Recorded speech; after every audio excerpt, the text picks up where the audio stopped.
But what we believe in is on responsible innovation, responsible in sense of taking care of the environment, taking care of the value chain, taking care of your employees, reducing transportation, energy emissions, etc., the use of chemicals, and using responsibly. Welcome to Mindful Businesses, presented by Srani, and I'm your host, Vidya Iyer. In our podcast, we bring to you brands which are mindful in their practices and processes. A mindful business adopts and employs sustainable social, economic, and environmental practices. Today we have with us Adriano Lopez Velarde and Marte Cesares, co-founders of Desserto's vegan cactus leather, a new favorite for luxury. They join us from Guadalajara, Jalisco. Welcome, Adriano and Marte. Thank you. Thank you so much. Cactus is a very important part of Mexico's rich culture, heritage, and cuisine. Could you talk about how important it was to the indigenous peoples of Mexico and in everyday modern life now? Absolutely. So cactus is indeed an important element in Mexican diet. It's been part of our traditional dishes since hundreds of years. And although it is very traditional and native for our Mexican cuisine, there is a huge surplus of it given the conditions of the climate here in Mexico. Actually, where we have our cactus plantations, which is in central Mexico between the state of Zacatecas, Aguascalientes, San Luis Potosí, in that region is where the highest concentration in the world of this cactus species is present. And I will also like to add that because it's very easily grown and harvest, it is also a very basic cultivation type for the agricultural sector in Mexico. I don't know if many people know, Mexico City was formed, as the legend goes. Correct. Yeah. It's so ingrained even in the creation of cities in Mexico. That's correct. It also has a very symbolic meaning for all of us Mexicans, as it is present in our national flag. You can see an eagle standing over a cactus, where the Aztecs were looking for a place where to establish their capital city. And the story says that the gods told them that they should establish their city where they see or they find an eagle standing over a cactus eating a snake. So they found it in the Valley of Mexico, where Mexico City now is constructed on. How did you two meet? Well, we both met in Taiwan, in Taipei City, when we were 19 years old. We were both studying their different things. Marte, I was studying the Chinese language for 2 years. And Adrian, he was working there in the furniture industry for about 8 years. We got some friends in common, and they introduced us in one day out of a bar. So we just met there, and we figured out that we were both Mexicans. So it was really interesting for us because there are not too many Mexicans in Taipei City. So we met and we just started talking, and we figured out also that we were born in the same date, same month, and same year. So since this day, we became good friends, and we just keep that relationship until we start our own business here in Mexico. How long ago was that? We met in 2011, so it was 9 years ago. Yeah, so you guys are pretty young still. Yes, we met when we were 19 years old, we both, and now we both are 28 years old. What was your background? You learned Chinese and you were in Taipei. Both of you were in Taipei, and he was in the furniture industry. So what did you guys do after that, before you started Dessertos? Well, as for me, Adrian, I was working in the automotive industry here in Guadalajara City, and Marte was in the fashion industry at the same city. So were you both designers or engineers? Well, in the automotive industry, me, Adrian, I started to work as a Chinese English-Spanish interpreter, translator. And then, of course, I was in so many different areas, which mainly involve engineering departments and manufacturing. So after some time, I started to work as the key holder of some of accounts, and so I was deeply involved into manufacturing and handling pretty much all the logistics and the production chain of the products that I was in charge of. And that was for the automotive industry. And in the furniture industry, I was in charge of researching and developing sustainable alternatives or exploring new technologies out there in the market, which could replace conventional textiles and fox leather, etc.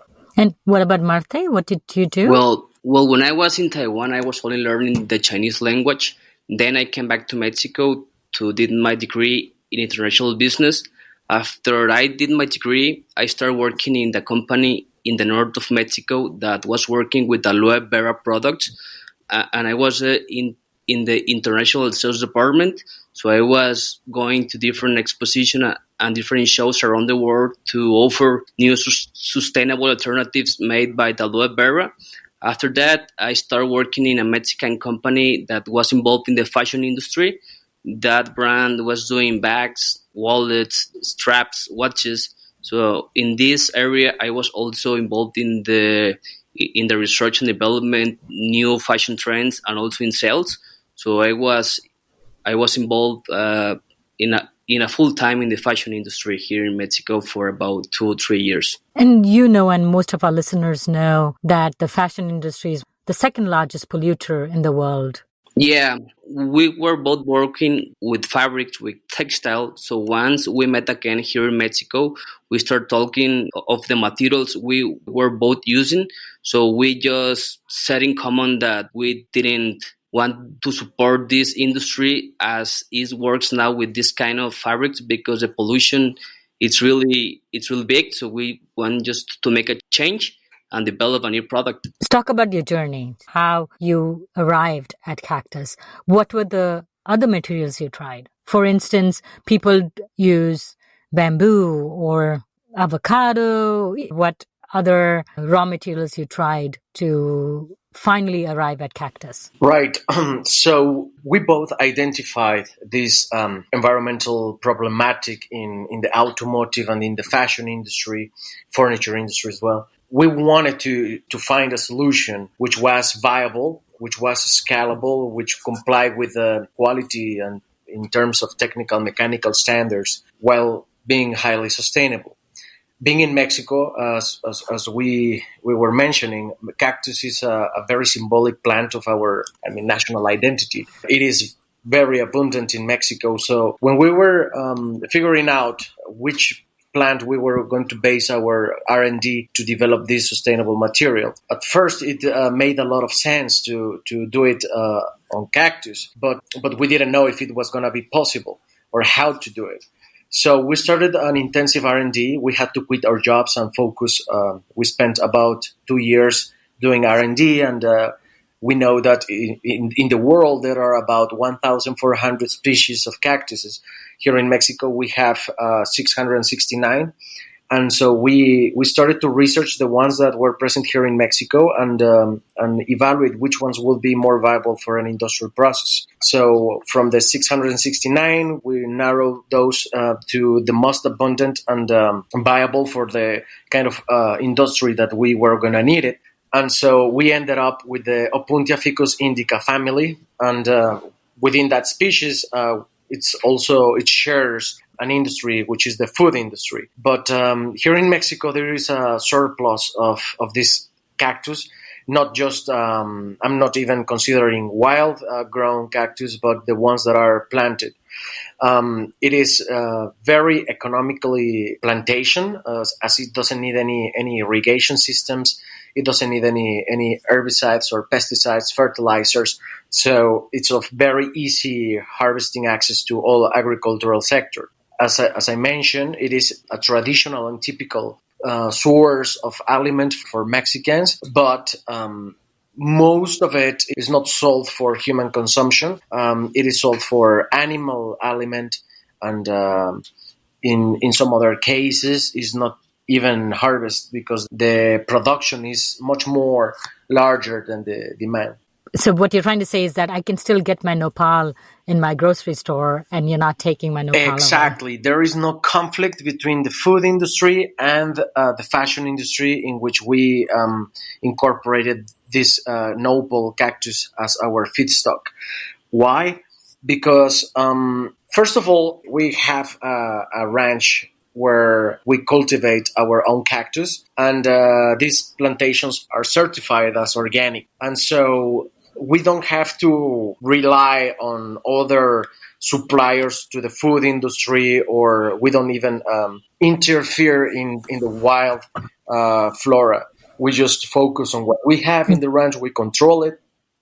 And there is a part of our process which is not useful for our industrial applications. So that those remainings are directed to the food industry. And we, of course, plant more and more. So far from taking resources from food industry, we contribute to the plantation of more cactus, which part of it is going to be directed to that industry. And so it is very important to mention that our cactus plantations are perennial. Cactus is a perennial species. It means that it will be there for about 8 years or more, and it is the opposite from like corn. Plantations would have to be planted and harvested every year. This is annually, and so there is little land use change in our farm. The lands were acquired originally open to plantations, so we didn't have to cut any trees. And as the species that we plant are native and typical of the region, there is actually no impact in the biodiversity. And being organic, it is actually a very interesting place where wild fauna like hawks find aliment within our ranch. So we enrich the microflora, microfauna, and this becomes aliment to the native species of the region too. And I think the part that you said that it does not alter the flora and fauna where it's growing by you growing more of it or you harvesting it. For instance, I saw a documentary about the avocado and the amount of water that it consumes and how it's devastated some of the communities there. So I think what you're doing is important, that you picked a product which is useful for you and works for you, and also doesn't alter the environment and the communities that depend on grow these cactus. Correct. And talking about water, cactus is a crassulacean acid metabolism plant, a CAM, and different from C3 class plants, which are not most of the plants which work during daytime with sunlight, generating chlorophyll, absorbing carbon dioxide, and emitting oxygen. Cactus does that process during nighttime. And so during the morning, it opens its stoma and absorbs the water present in the morning dew. So it has a very efficient system of absorbing and maintaining this water. And of course, it also does the CO2 absorption and the generation of oxygen. But since the metabolism is quite different, to create 1 kilogram of biomass of cactus, we only need 200 liters of water. But these 200 liters of water are absorbed by the plant itself through its hydroscopic systems. So you're not watering the plant? No, at all. Okay. Exactly. And this is the opposite from the other plants, which need, like C3 class species, need at least 1,000 liters of water to create the same kilogram of biomass. So it is a water reduction and also autonomous of the plant. And this is very remarkable. This is something that we are very impressed of working with cactus, because besides being very resilient and resistant to insects, and that's why we don't have to use any herbicides and pesticides, and its capability of growing fast and with so few resources, the strength it has, it's like the ideal feedstock for many applications. I wanted to ask you a question about the harvesting process. Is it mechanized or is it labor intensive? And You said that you're not taking the cactus away from the food industry. What happens to the plant after you have cut off the leaves? So the plantation is not labor intensive. That would be against our code of conduct. To cultivate cactus, you only need like to cut one leaf of a already mature cactus, and that leaf you place it over soil, put it in like in a vertical position, and then it will just start to grow. It's like it's highly reproducible. And for the plant, when we cut the mature leaf, the plant is left undamaged. So every 6 months to 7, 8 months, the small leaves are going to become mature. So that's why there is no damage to the plant, and it is perennial. It will last for years. Same plant is going to keep giving us raw material. Right now, for the 40 acres that we are cultivating, we only rely on one tractor because we only use that one when we have to plant more. But they already plant and producing leaves. Yeah, people just go there. Our agricultural team cut the mature leaves, put it into like a tractor that has wide space to place all these leaves at. Then the tractor transports it to a facility where it's clean and then processed. So it's almost like getting a haircut. Yeah, exactly. It is like a haircut, yes. If you compare your cactus vegan leather to the leather industry, the amount of water that is consumed in just feeding the animal is about 1,800 gallons over the lifetime. And then you get a hide of, say, 100 square feet, about 30 square meters, something like that. And then you have to tan it. There's water used in the tanning process, a lot of chemicals used in the tanning process. Yes, the difference of the process that we use than the animal leather has is really different because we take into consideration the four important areas in the footprint of the materials.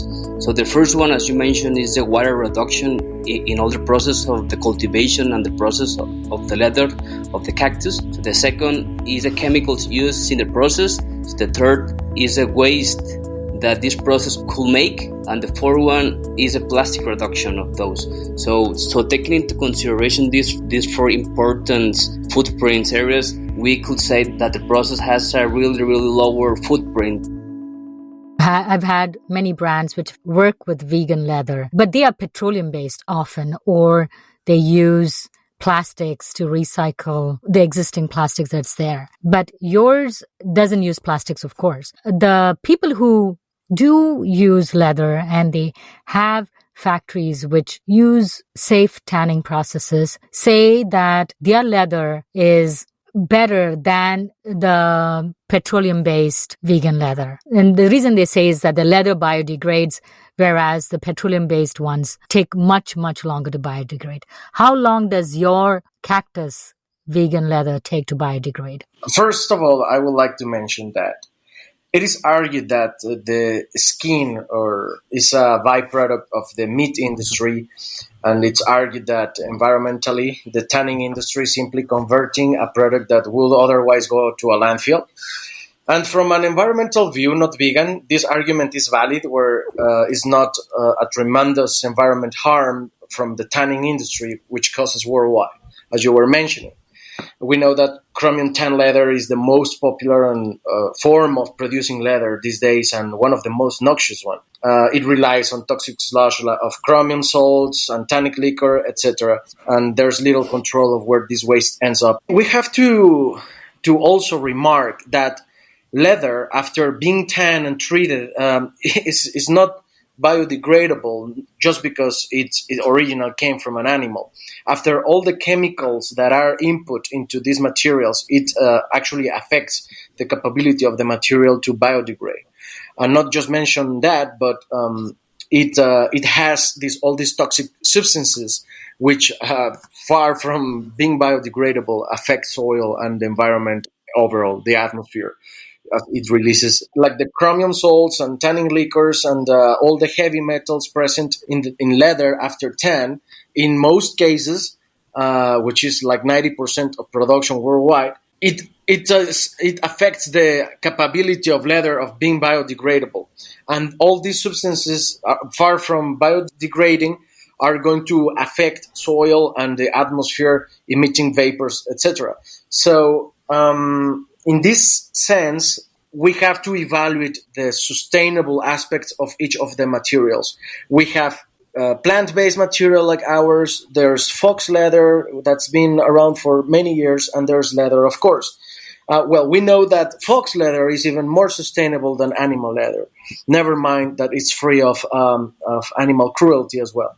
And then plant-based materials, which are alternatives to the other two ones, have a lower environmental impact. Why? Because these are made of in a big proportion out of plants, which are reducing the chemistry use and, of course, water consumption, which the greater player that uses the most water is the animal leather, as you have to take into consideration all the water and aliment that is consumed by cattle from the day it's born.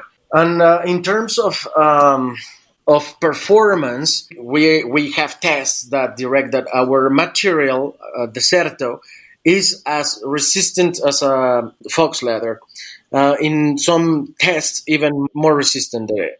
And How does it compare? How does it compare to animal leather? to animal leather, actually, we have some advantages and some disadvantages. The advantages is that our material, it's breathable. It used to be the unique competitive advantage of leather, that it's breathable and cooler than fox leather.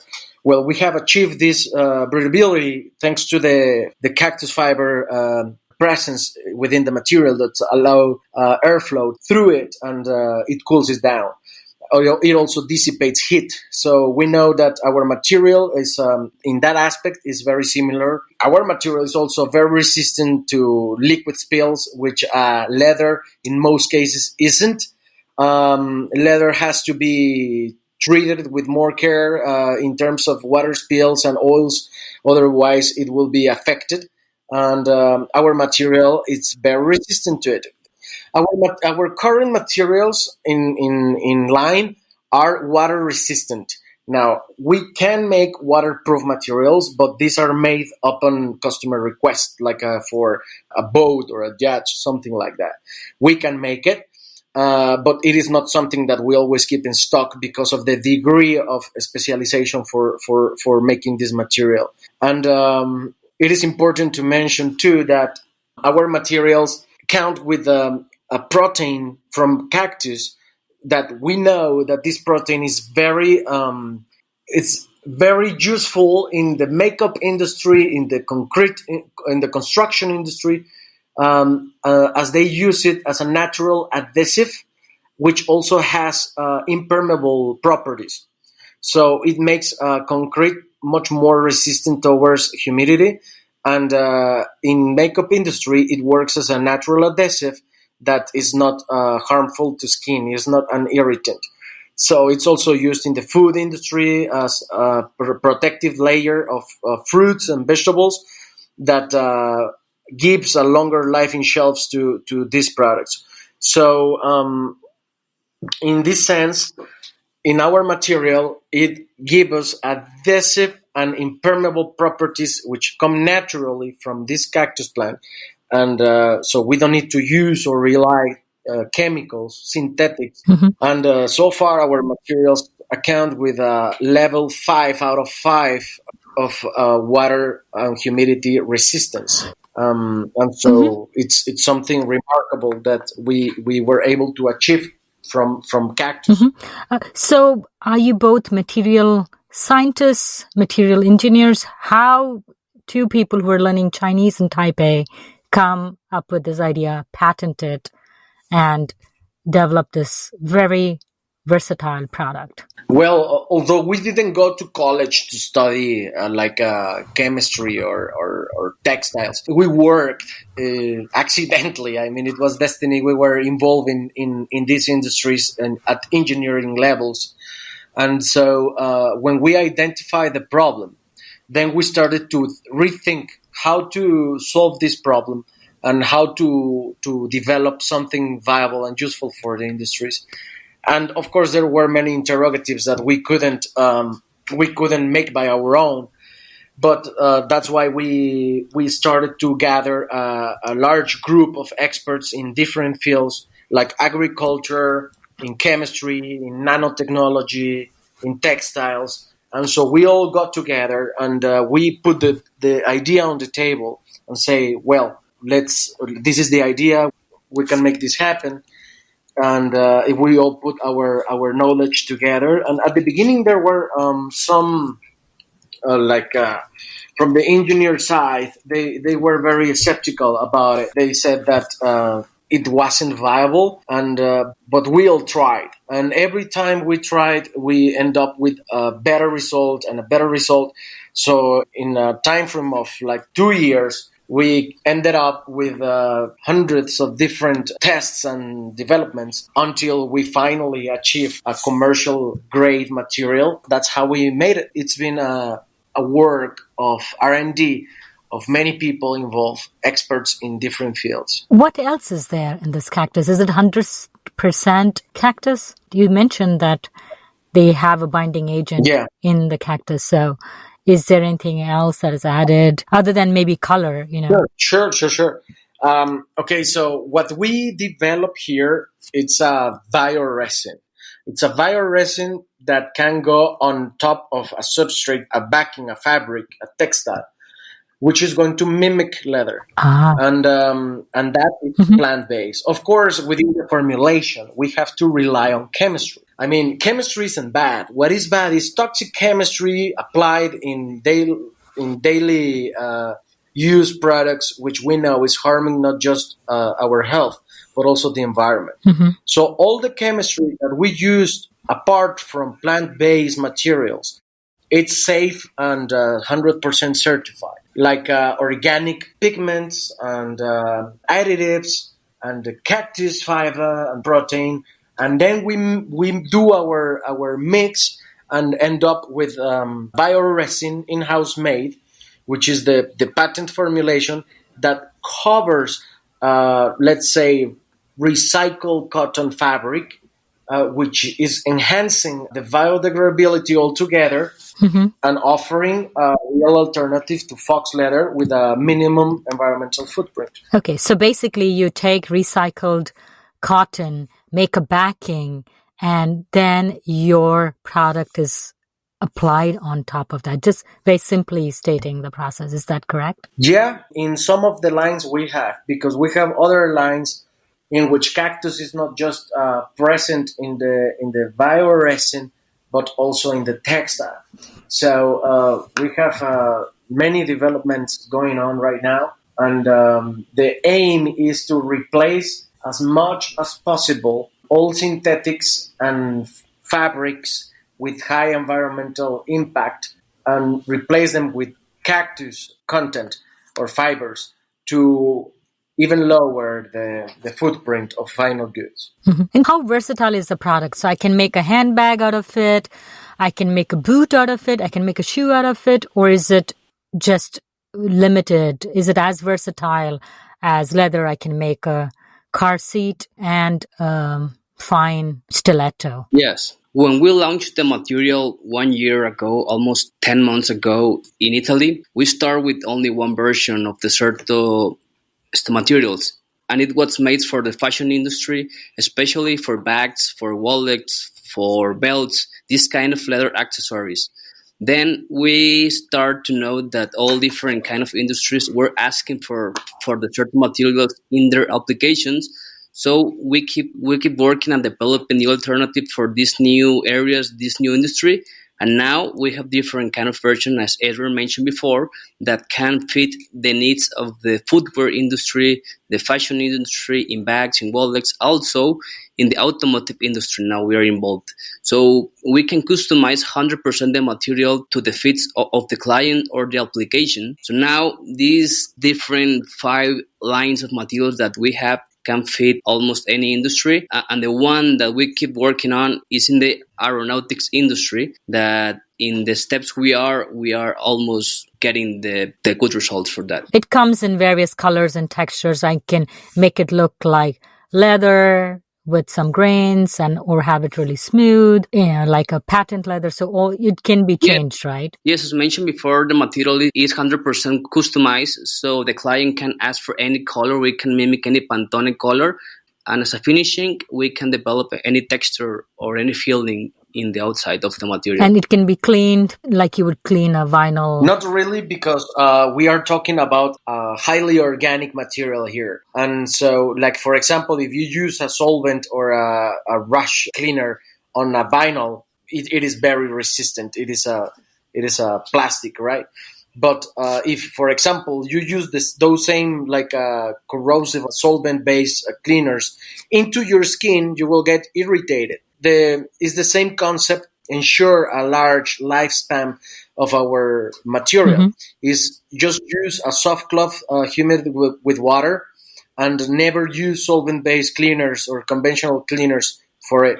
It is very easy to be clean. I mean, if there's like food spills or water spills, you just need a soft cloth, preferable of cotton, and with water you can clean it, no problem. It is not going to penetrate the material, and so it's very easy to clean in that sense. So the general role is to take care of it as it was your skin, as it has a high organic content. And it's as durable as leather. It really depends, how well you treat your product. But in terms of longevity, I wouldn't say that it is as durable as leather, but it is very durable. It gets close. I mean, we have performed aging tests on our materials, which consist of chambers, specialized equipments, creating a harsh atmosphere with about 90% humidity rates and high temperatures, like as much as 70 centigrades. And you can mimic in 10, 15, 20 years how the material is going to behave and how long it's going to last. And we have done aging tests of 10, 15, 20 years, and the material handles these conditions pretty well. It is the lab test that currently in the industry is used to know how long it's going to take. But as I mentioned, if, for example, your high leather products are not well taken care of, it will get affected much more before you imagine. And the same thing is going to happen with ours. If you use solvents to clean it, or if, for example, the manufacturer uses solvents in the production process, then some complications can happen. And it costs, the price point, the cost of your vegan leather is comparable to the animal leather, or is it more expensive? Because very often for things to be sustainable, you have to go through special processes which have not yet scaled up. Often they cost more than what is available to us right now. Yes. So sometimes when an innovation comes, so it's normal that the prices go high because investment in these kind of innovations. Now we are in an industrial capacity of production, so we could reduce prices, so we could reduce cost. Now our prices are the same as a high quality fox leather and maybe the same as animal leather. So talking prices, we're in a competitive range of prices, and a good thing is that we do not ask for MOQs for smaller brands or medium brands. We always keep our own stock to provide the designers or the students, smaller brands, to achieve this kind of materials in small quantities. Mm-hmm. So that was my next question, because many times, many of the other vegan brands, they require the companies to buy 10,000, 5,000 square meters of the material, or even square feet for that matter. So what we think is sustainable, you have to make so many pieces as it becomes inaccessible to smaller brands who are trying to create things. So what would be your minimums that, or do you just sell it by the yard or the meter? Right. We have a stock of our standard products, which anybody can buy for as low as 1 meter. That's the that's the minimum. We know that the fashion industry is doing a transition towards sustainability, but we are convinced that young generation, emerging designers, emerging brands are the biggest drivers of this change, as they are the ones that in a few years are going to be in the market, in the industry. And so they already have the mindset of sustainability and they know what that means. It is, sustainability, sometimes the meaning is very wide and not objective. There are so many different angles of looking at it. But what we believe in is on responsible innovation, responsible in sense of taking care of the environment, taking care of the value chain, taking care of your employees, reducing transportation, energy emissions, etc., the use of chemicals, and using responsibly this. And so, in this sense, we wanted to help people that are just starting their journey and give them the possibility to acquire plant-based materials at a fair price, at a low volume, so they can start their job, their works, their designs, and that was the main reason. Now, of course, the companies in most scenarios they incur their own custom products. In customization, the terms are different. We have minimums because that implies to run the production line, and to run the production line, you can't run it to produce 10 meters, right? Mm-hmm. But that's something industrial. It's a part of us investing in a stock to be available for everybody. So you've won several awards, and recently also you won international awards. Do you want to talk about that? Yes. A few months ago, in February, we were into a competition in Germany that was called Green Product Award. It was a competition for materials in the materials category, because this award was in different categories. So Desserto was participating in the materials, and we were awarded with this award with Desserto, competing with more than 50 countries that were sharing their innovation and their materials to the industry.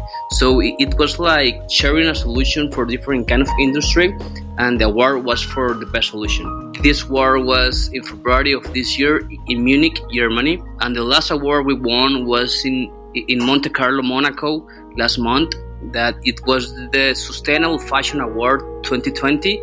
In this category, we were competing with more than 16 different countries in Asia, in Europe and America, and it was about design, about fashion, and about sustainability. The material who has more positive aspects to share to the environment, and well, we also won this award this last month, and we are really happy, and it's a really honor for us to win these two international awards. So what about funding? How did you fund this whole operation, the research, and now the large-scale manufacturing plant that you have? Well, it wasn't easy at all, as Marta and I are the sole founders of the company. We had to rely at the beginning on personal savings, and then support from family, friends, and of course support from a wide range of people to make it happen. And so we have kept it that way since then, and the company has came out very well. It's doing great in that sense, and we always destinate a percentage of each profit to R&D, as we are committed to keep researching and developing, taking our materials further, and as we are committed with sustainability, and we believe in our company that innovation is the spirit of our company, and it is how it came to reality. What are your next steps? Where do we go from here? Now we are in a position where we are exporting to different countries around the world, different continents. So we figured out that some countries pay a lot in shipping costs because we're far away, for example, from Australia, from China, Europe. So what we want to achieve is open our own warehouse around the world. So the first one we want to open is in Europe, and the second one is in Asia. This is only to help to reduce the shipping cost, to reduce the logistics cost to our clients, and make it easier for everybody and more affordable. And where can I buy a meter of your material? Do I come to you directly, or do you have distributors in different countries? In our website, there is a sales contact. So it's www.desserto.com.mx, and then you can email us and say, hey, I need, for example, a swatch book. So just send the address, and then we send the samples. And after, if the available material not subjected to minimum order quantities is suitable for your applications, then you just have to request 1, 2, 3, 5 meters, and our sales staff is going to follow up and send it directly from Mexico. Now, that's how we operate right now, although we have some customers out there that they have purchased our material for reselling purposes. So there are some other companies which are offering Desserto as well already in other continents. All businesses have a risk. And from what you've described, the cactus is a very hardy plant. But is it prone to diseases or pests that could damage your 1-year supply? And you are committed to not using any pesticides too, right? That's right. That's correct. We will never use pesticides or herbicides in our organic plantations. And of course, as it is a plant, it is at risk of plagues and problems. But plagues that could affect our harvests are not present in Mexico. There are some in Latin America and in other places, and of course there is a risk that it can reach us eventually and affect our fields. But we have a very specialized and group of experts at the agricultural fields, which they know how to handle these plagues with natural techniques. So we are confident that if we ever face this kind of problem, we can solve it with nature, we can solve it working with nature, not against it. Thank you, Adrian and Marte, for coming on Mindful Businesses. Thank you so much. Thank you so much. If you're a creator of a mindful brand or would like to recommend a mindful brand to be featured on our show, send us a message on our Facebook or Instagram page. If you learned a thing or two from this episode, share it with a friend. We recorded this podcast in Lafayette, Indiana. Tatum Gale composed the music for this podcast.